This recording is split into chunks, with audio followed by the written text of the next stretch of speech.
Welcome to the Childcare Genius Podcast, the world's leading authority on childcare marketing, mindset, expansion, and profitability. Each episode will feature interviews with the brightest minds in the childcare industry to guide you into becoming a smarter business leader.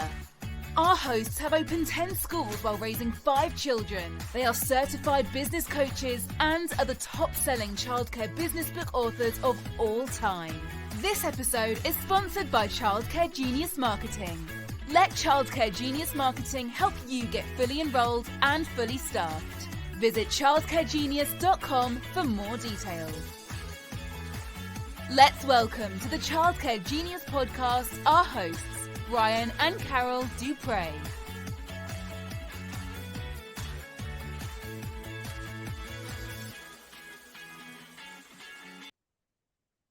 Welcome to the Childcare Genius Podcast. We're your hosts, Brian and Carol Duprey. Thank you for joining us today. We have an amazing episode, and it's just us. Part 2. And we're amazing, so we figured we'd add it right in there. We're so excited to be here today. We are continuing part 2 of a 4-part series on profitability killers in your business, things that'll suck the finances and profitability out of your childcare center. We did 3 last week, and we're going to do 3 more this week. Before we get started, I want to remind you that our financial leverage conference is coming up. Tickets are on sale now.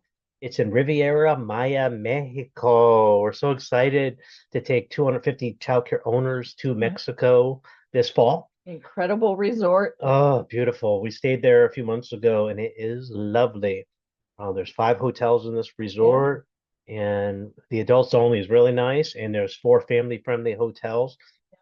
We got information on our website at childcaregenius.com. Feel free to check it out. But this conference has a $1 million guarantee that you're going to get at least $1 million worth of information out of this conference. Nobody else has even a guarantee that even comes close to this. So we're going to put our money where our mouth is. So go to our website to see details of that. So we're going to go into the profitability killer 4, 5, and 6 today of what that will take the money out of your business. What's profitability killer number 4, Carol? Unnecessary liability. Yeah, so here's the one that can really hit you financially, and could cost you millions if you don't do it right.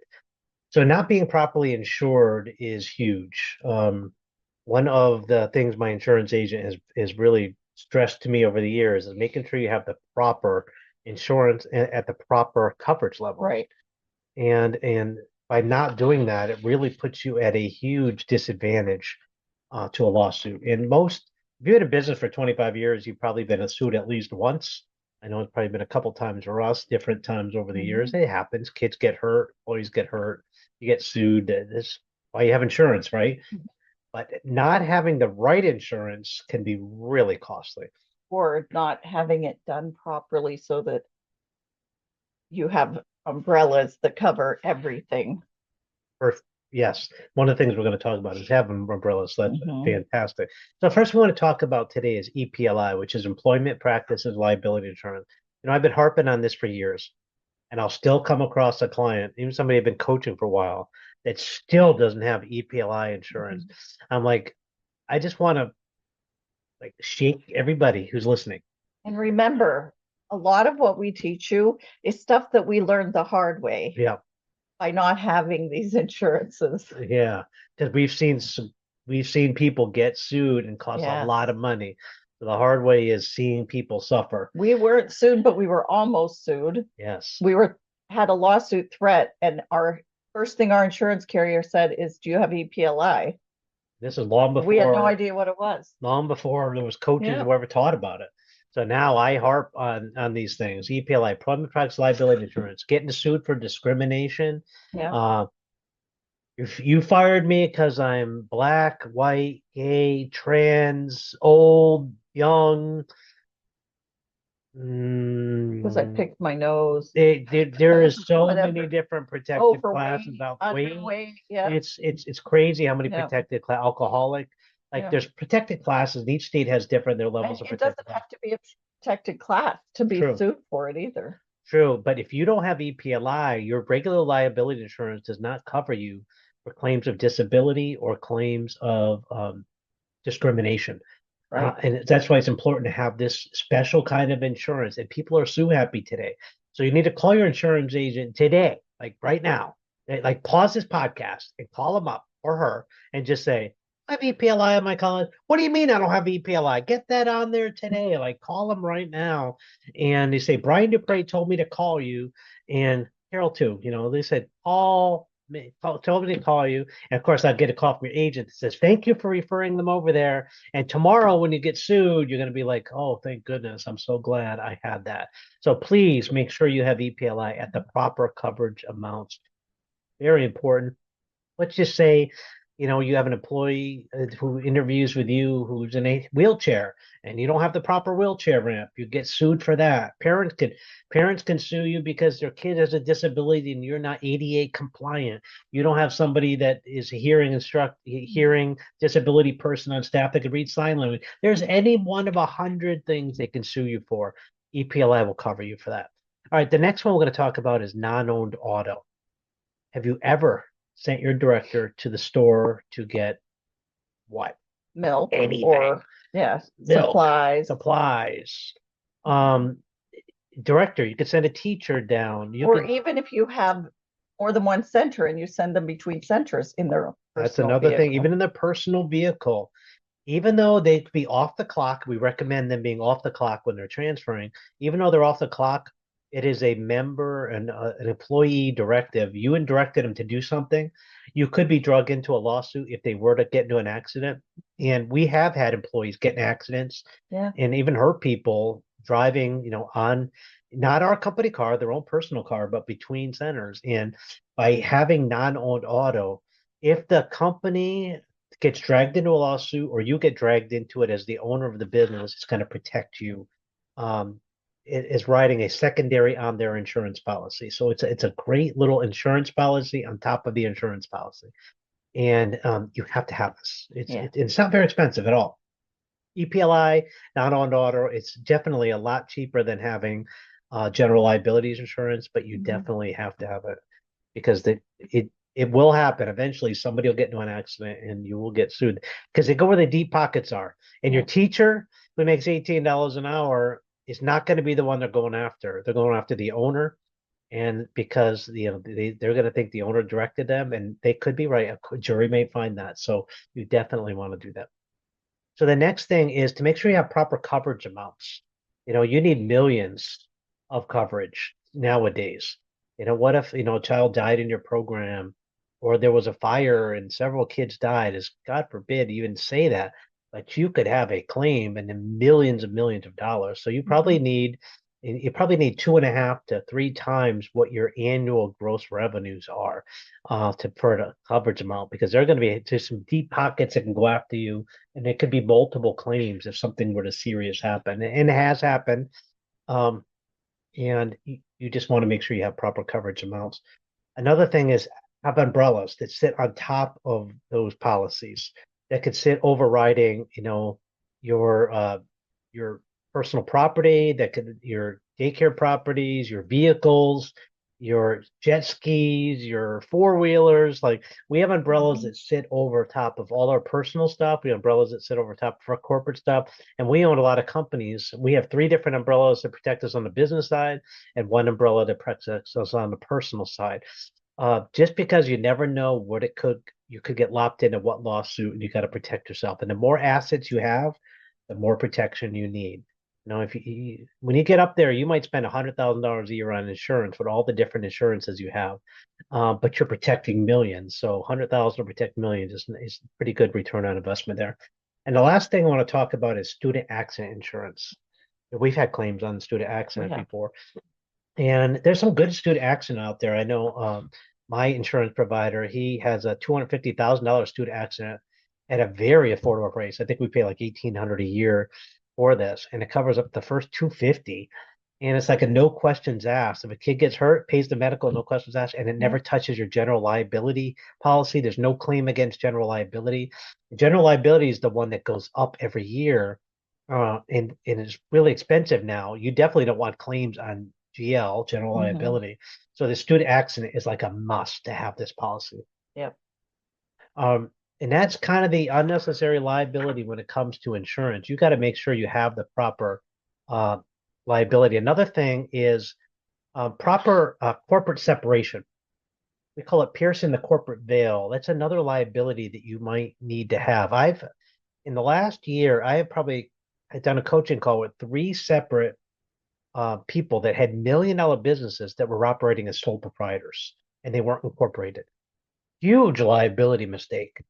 If you're a sole proprietor, you not need to incorporate. If you're doing at least 100,000 a year in revenue, you've got to incorporate. Get a limited liability company or an S corporation. Protect yourself with separation. Because if they can pierce the corporate veil, meaning that if your business is being operated like a personal checkbook, meaning that if you just have a business, but you just spend the checks out of it like for your personal issues, then it's going to think you don't even have a corporation that exists.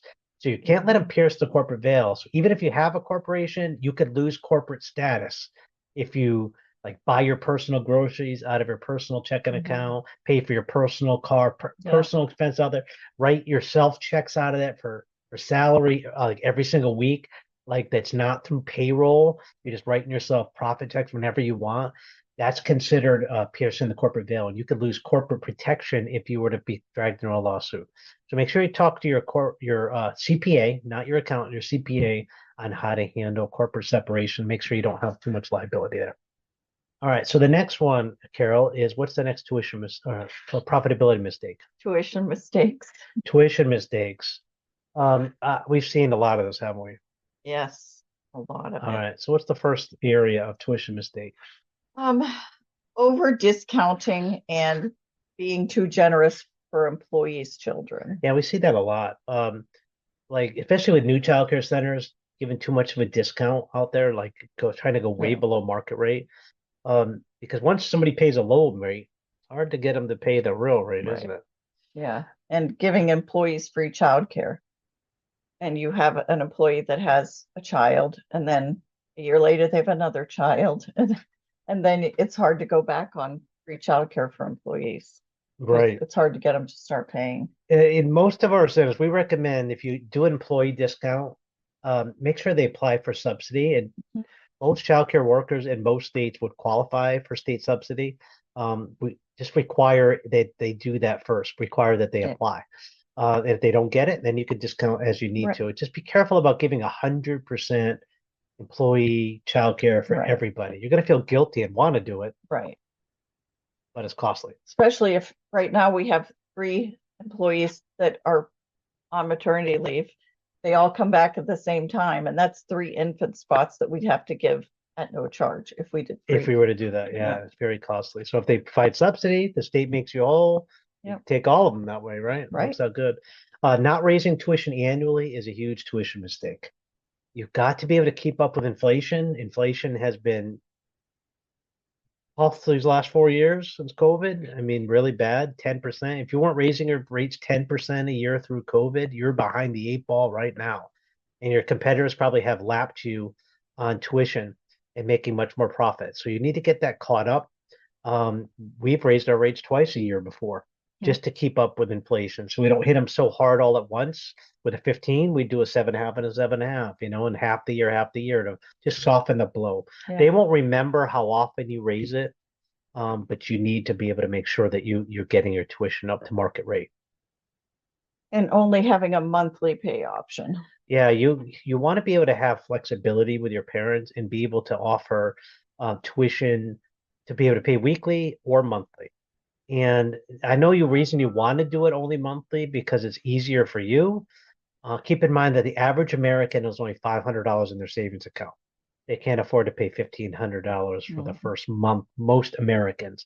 So you need to find a weekly option is a great option as well to have. Just, give them options. It's not more work. You put them on ACH, auto draft, and it's not any more work. Yeah. And the last one is only taking full-time children. Again, it's easier for you, but during a recession, people lose full-time work. Right. And they gain part-time work. So during a recession, you have to be able to immediately pivot from full-time and allow part-time. And the best thing you could do is like always have a part-time option. Just surcharge it heavily Right. and allow people to bring part-time. Right. And don't be very strict on your part-time, like only Monday, Wednesday, Friday, or Tuesday, Thursday. Be flexible. Yeah, I've seen the Monday, Wednesday, Friday model, Tuesday, Thursday. I never liked it. I never got it to work in my schools. Mhm. I've helped a lot of clients do it different model besides that, and it's worked really well using hours and Yeah. surcharging. But if it's working for you, keep doing it. Right. But we just could never find the parents to match the Tuesday and Thursday versus the Monday, Wednesday, And we Friday. surcharge our 3 days a week so well that it really doesn't hurt us to take a 3 day a week child, Nope, especially if we can even fill one of those other days. exactly, because we charge 85% tuition for 3 days.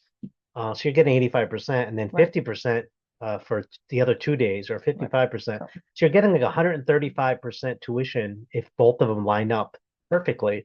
And then you'll take those part-time all day And long. also it can help you with staffing Oh, yeah. if you have certain days that you're lower on kids. True, true. So part-time, we have found it to be very profitable, more profitable than part-time if you do it correctly. And it's a great fit, Bill, in there. And keep in mind that a lot of parents work full-time, so it fits perfectly with them. And Right. you know, especially if you can get a parent that's a little flexible on that, who's using it for socialization, it could do 1 or 2 days a week. Right. You have them fill in those gaps, and it works out great. All right, so the last one for this week. Tax mistakes. Ooh, the tax man's coming. And you know I love to pay taxes, Carol, right? Yeah. Yeah. I don't like overpaying on taxes. That's one of the biggest things. I'll pay my fair share, but not a penny more.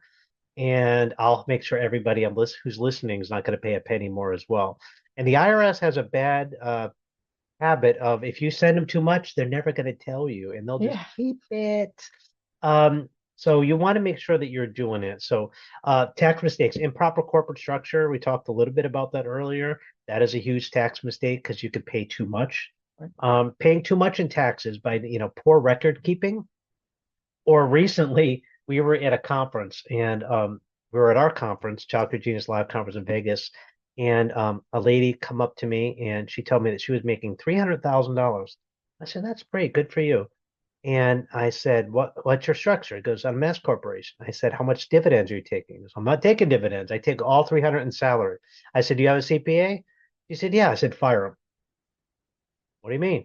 I said, you're getting piss poor tax advice. Yeah. It's costing you probably $15,000 to $20,000 in too much taxes every year because you are overpaying in Social Security taxes. And so fire your CPA for not giving the proper advice. And there's a lot of you out there that your CPA is just letting you way overpay on your taxes. You know why? Because they're not going to do anything that's going to risk that you all getting audited because it affects them. So if you tell them this is what your salary is, they're not going to push back because they don't care, if you overpay on taxes. And you want to find a CPA that knows how to ride that line, that very fine line of getting audited and not getting audited. Like be willing to take, I don't say questionable deductions because you want to take every legal deduction, but you want to make sure that you take everything legally entitled to you to the fullest extent of the law without cheating and do it right, but make sure you get every possible way. And a lot of you are overpaying in taxes. And I've done coaching calls with people that I've made them $50,000 in one call, paid for years and years and years worth of coaching. Just one call, changing the corporate structure and tweaking their tax things, and they say 50 grand, just like that. Done that many, many times. So make sure you have a good CPA, get good advice. Record keeping, mileage. You're famous for that one. Yes. Keeping good records. If you use your personal vehicle to do stuff for the childcare center, you need to keep your mileage. Track your mileage. If you have lunch with your director, you need to claim that as a business meal. If you're doing things, make sure you keep proper records, proper receipts. It's okay to use your personal card. You could reimburse yourself. Just make sure you do. Proper record keeping, you'll lose thousands of dollars a year. Mileage is a big one because it's a lot of money using personal miles and claiming those against your taxes. So very important. Making sure you're properly compensated. So there's a lot of things on tax. Have a good, competent CPA. Make sure you make proper decisions. Never be afraid to reach out to us if we could help you in any way. We do a lot of tax. And here's another thing. Come to our Childcare Genius Leverage Conference. We might even have a CPA in the audience, trying to get a CPA as a guest speaker there. But if not, I'll be doing training in tax, and I know pretty. I pay a lot of taxes, mind you, but I also know how to avoid and legally avoid paying a lot of them as well. And we're going to teach that, how to use real estate as a tax shelter. As Carol and I do it. So we're going to teach that in Jamaica or not Mexico as well this year. So that's it for this episode. We hope you'll join us in Mexico. Again, childcaregenius.com under the conference tab, financial leverage. And we hope to see you on another edition of Childcare Genius Podcast. And I'm going to say it for you today, Carol. Okay. Don't forget to hit the subscribe button, because you never want to miss an episode of the Childcare Genius Podcast. We'll be back next week with 3 more profitability killers, and we will see you then. So see you next Tuesday. Bye-bye. Thank you for listening to the Childcare Genius Podcast. If you enjoyed the show, please do us a favor and hit the subscribe button so you don't miss a future episode. Don't forget to visit our website at childcaregenius.com to see a list of services we offer to help grow your childcare business. Until next time, thank you for being a part of the Childcare Genius community.